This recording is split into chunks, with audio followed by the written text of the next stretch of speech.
కళ్యాణ్ గారిని ఇంకొక మాట ఎవరన్నా అన్నా వారికి పద్ధతిగా ఉండదు. తర్వాత మేము మాట్లాడే భాష కూడా మాకేం రాకాదు, మేమేం మాట్లాడలేకాదు.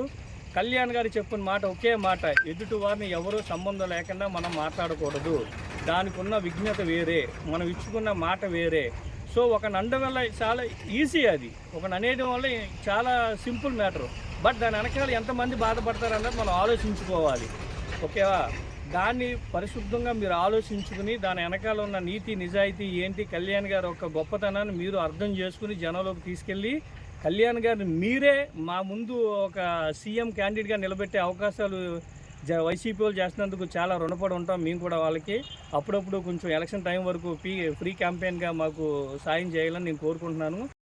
అలాగే బైరే సిద్ధారెడ్డి, మీరు బాగా అర్థం చేసుకోవాలి, ఈ ఇండియాలోనే మచ్చలేని కుటుంబం అంటూ ఏదైనా ఉందంటే అది చిరంజీవి గారి కుటుంబం, పవన్ కళ్యాణ్ గారి కుటుంబం, నాగబాబు గారి కుటుంబం.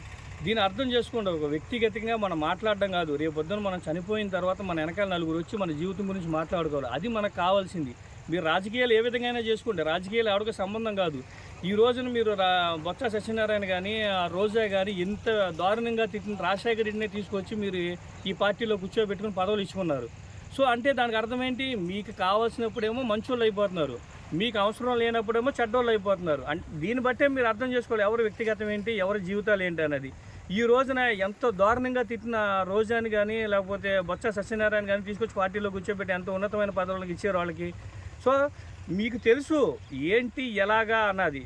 ఒక మనిషిని మనం విమర్శించేటప్పుడు ఆ విమర్శ వెనక ఇది మంచా చెడ్డ అనేది మీరు ఆలోచించుకోవాలి. జగన్మోహన్ రెడ్డి గారు, మీకు ఒక మంత్రి మాట్లాడాలంటే సాయంకాలం లాగా మీకున్న సజ్జల గారు ఆల్రెడీ ఫీడ్బ్యాక్ అందిస్తారు. ఆ ఫీడ్బ్యాక్లో మంచా చెడ్డ ఏంటి, ఎందుకు మాట్లాడాలి అన్నది మీరు కొంచెం ఆలోచించి దాని మీద రివ్యూ పెట్టుకుంటే చాలా విధంగా ఉపయోగపడుతుంది. మీరు ఎమ్మెల్యేలు మార్చే అవసరం లేదు, సిట్టింగ్ ఎమ్మెల్యేలు కొత్త ఎమ్మెల్యేలు కూడా తెచ్చుకోవడం అవసరం లేదు.